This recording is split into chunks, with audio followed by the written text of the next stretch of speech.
Hello, mentors. This is Miss Betty, and I am going to record what our next steps are for weeks 3 and 4 versus hold you hostage for a meeting this evening. I understand that this is a holy week for a lot of us, and some of us are observing certain days of the week. And it's very hard to find a particular day to meet with you. So I'm going to record this for your viewing later. You don't have to meet with me this evening at 6 p.m. So hopefully you get this. I'm just going to quickly go through what lessons we're going to be covering for weeks 3 and 4 and how to execute those lessons successfully. And if you have any questions, you can reach me via text. My phone number is area code 618-308-2057. Again, that's 618-308-2057. I will be leaving all of this information in Google Classroom for you as well. So congratulations, you made it through weeks 1 and 2 successfully. I saw in the classroom, many of you have uploaded your journals. Your journals are due this weekend, so please make sure you complete that and then also submit your time through Helper, and I will validate those hours for you. So thank you for that. I hope you all enjoyed your time with your mentee and everything ran smoothly. I know some of you are having a few challenges. So I will address those to you personally. And yeah, so now we're on week 3 and 4. So this week, these 2 weeks, we're going to focus on education and learnings behind women who have done amazing things throughout history. Their stories often go untold or they get breezed over in our learning experiences. So we want to dive a little bit deeper over these next 2 weeks to explore who these women are and were and how we can apply that to our everyday, how what they've created for us have made our lives a lot better. So again, this is for you to read. I'm not going to read thoroughly, but just understand that our objectives for this week are that you and your mentee research the resources that are available to you. So really just try to dive into this space, and definitely want you to walk away with some learning, but I want you to also deliver this as if you know this stuff like the back of your hand. So we want to encourage our mentees to understand the importance of knowing their history. We want you to learn about STEM education for people with disabilities and identify ways to be inclusive.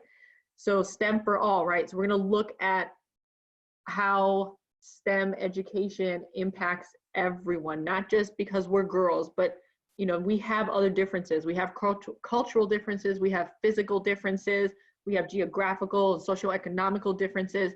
So we want to look at STEM from that lens as well. And there's a really amazing video. So I want you guys to explore that video together and share back some of your thoughts.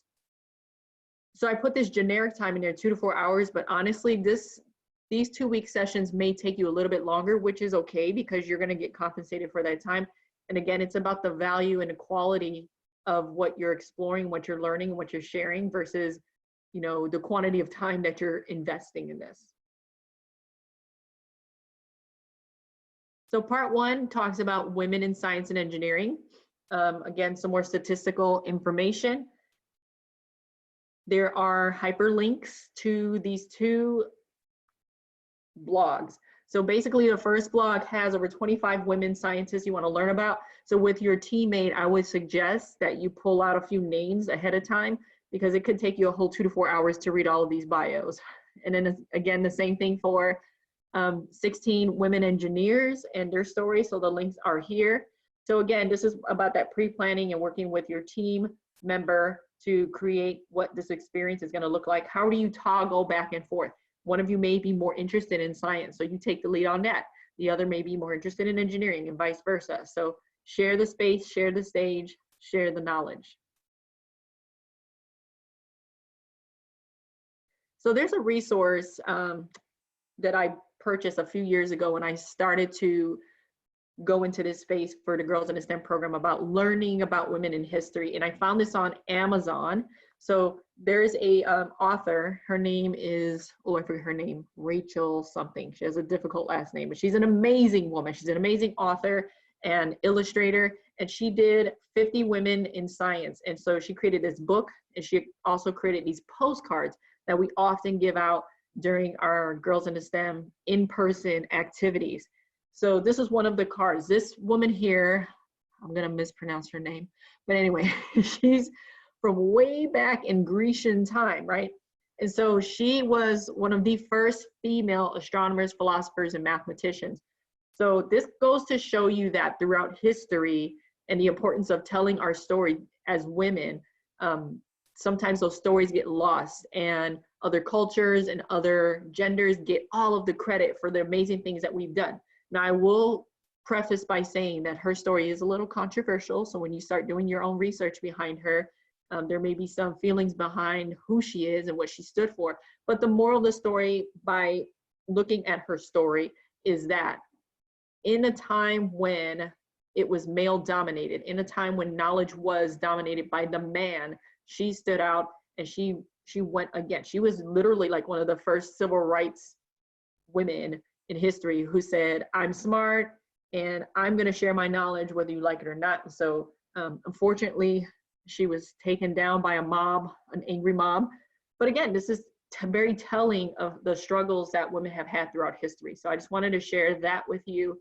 And if you get a chance to look at the author's other works, they're pretty cool too. In part 2 of your lessons for the week, you're going to guide some discussion. So again, these are suggested questions. You don't have to lean into these questions. They just kind of make things move along a little bit smoother for you. So if you have questions that come up, please by all means, keep those questions, write them down, because I would love to add your inquiry to this program. So if you come up with a really unique way of conversating with your mentee or with your team, please let us know what those questions are. Share back in the Google Classroom. These are great videos. So I'm going to suggest to you at this time with the mentor guided discussion that you invite a parent, your parent or the mentee's parent, because again, this is why we are doing what we are doing for the Girls in STEM program moving forward. And so the first video that you'll watch is a Microsoft ad, and it's very impactful and it makes you go, oh, I get it. This is why I'm doing this. And then the second video is really, really cool. It's a 10-minute, very whimsical video that talks about how women have changed the world with our cool inventions, things that we use every day.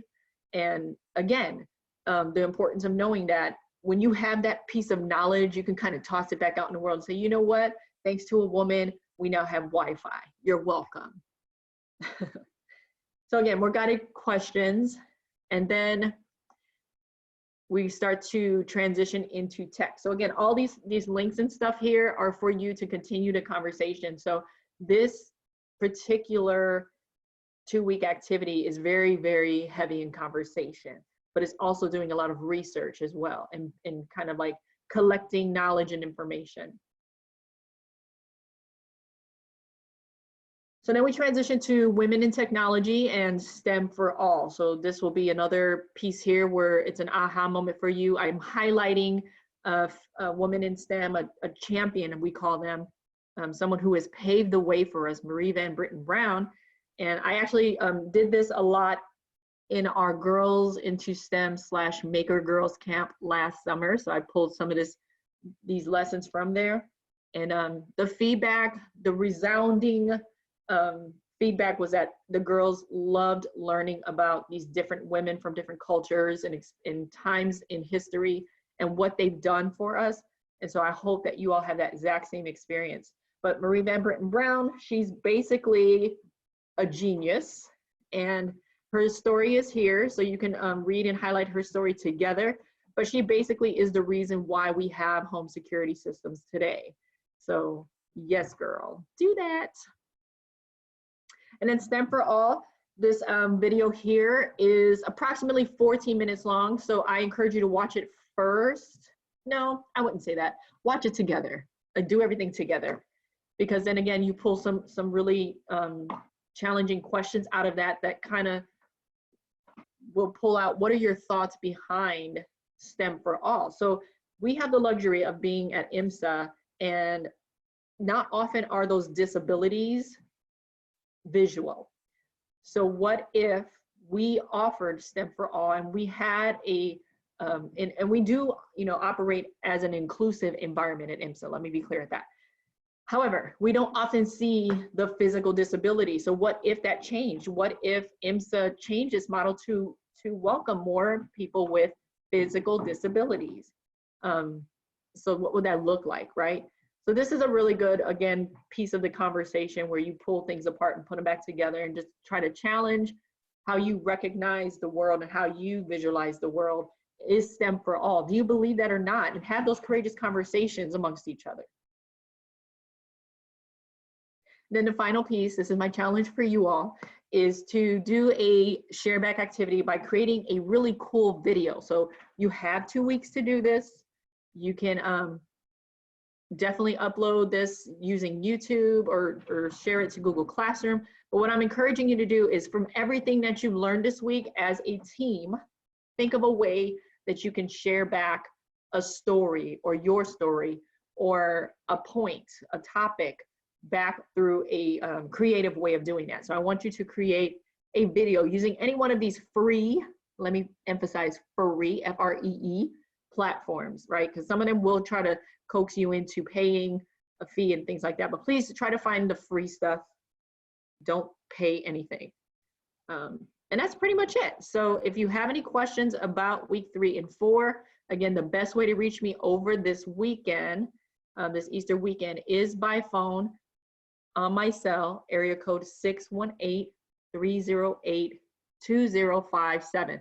But I trust that you all are going to enjoy this heavy set of learnings. You're going to be inspired. You're going to be amazed. You're going to be like, what the heck? Why are we not learning this in school? And maybe I'll encourage some of you to partner with me to create some culturally responsive curriculum that we can infuse in your school, or even at IMSA, or even at within an IMSA club or organization. So again, I thank you all for what you're doing. You are amazing. And I hope you have a great weekend.